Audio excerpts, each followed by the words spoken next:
नमस्कार दर्शकों, भारत टीवी में आप सभी का स्वागत है। हमारे बीच में दर्शन सिंह जी है जो कि वरिष्ठ भाजपा नेता हैं। इनसे बात कर लेते हैं। दर्शन सिंह जी, सबसे पहले तो नववर्ष विक्रमी नव संवत 2078 की क्या शुभकामना देना चाहिए? देखिए, मैं सबको इस पवित्र पावन पर बहुत बहुत शुभकामनाएं देना चाहता हूं कि हिंदुता का ये हमारा राष्ट्रीय पर्व है और हृदय से हम लोग इसको मनाते हैं। तो जितने हमारे हिंदू भाई और जितने हमारे देश में लोग हैं, मैं सबको इसकी बहुत बहुत बधाई और बहुत बहुत शुभकामनाएं देना चाहता हूं। वहीं नवरात्र भी आरंभ हो चुके हैं। जी, जगत जननी माता के नवरात्रे मातृ शक्ति के और पूरे देश में इस महामारी के समय पे जी, जो लोगों में श्रद्धा भाव आदि शक्ति के रूप में है, तो उसके लिए भी नवरात्रों की बहुत बहुत विशेष मेरी तरफ से शुभकामनाएं। दर्शन सिंह जी, क्या कहना चाहेंगे? कोरोना ने फिर से विस्फोट कर दिया और भयंकर विस्फोट करा है। देखिए, इसके लिए अगर जो है ना फेलियर है तो दिल्ली सरकार 100% फेलियर है।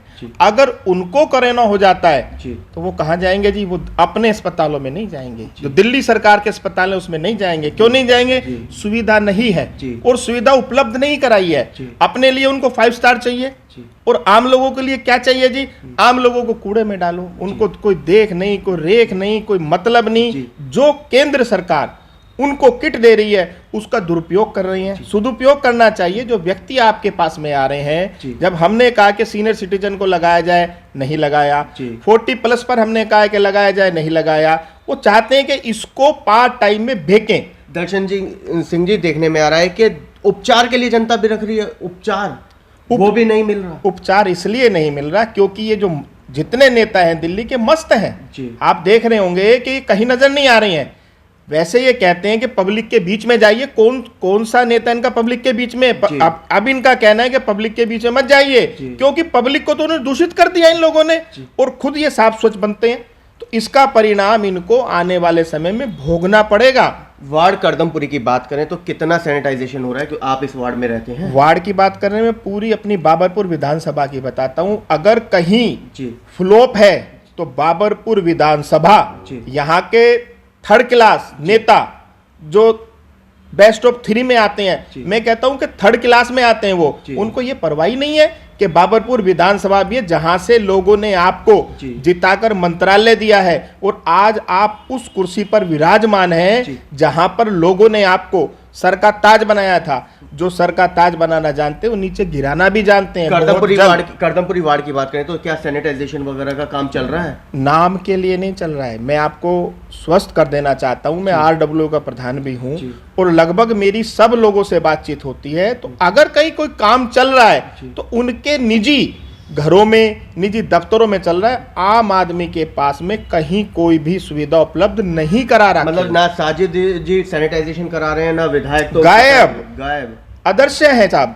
जब जो व्यक्ति दिखाई नहीं दे रहा तो काम कहां से करेगा भाई? हम तो जनता के बीच रहते हैं, जनता के सामने जाते हैं, जनता से रोज मुलाकात करते हैं। प्रातः मुलाकात होती, दोपहर में होती है, सायकाल होती है और लोगों से भेंट हुई है।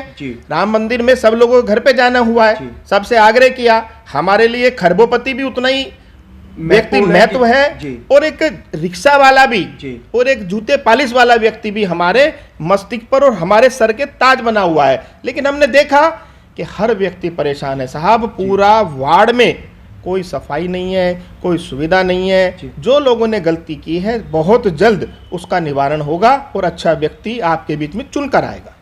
दर्शन जी, ऐसे में वार्ड की जनता का क्या कसूर जो उनको उपचार तक नहीं मिल पा रहा, सैनिटाइजेशन नहीं हो पा रहा? ऐसे में आप लोगों ने क्या कदम उठाया? भोली भाली जनता है और जनता को भोले पालेपन में इन्होंने मोह लिया था। लेकिन जनता अब जान गई है। फ्री का वाईफाई, आप समझिए, कहाँ है फ्री वाईफाई, कहाँ है पानी, कहाँ है बिजली? ऐसे दौर में, कोरोना काल में, किसी बेचारे गरीब व्यक्ति ने 1 रुपया कमाया नहीं। बिल तो उसने देना है साहब। आप नहीं दोगे तो उसमें पेनल्टी लगाई हुई है। तो आप मुझे बताइए कौन सा इंसाफ है?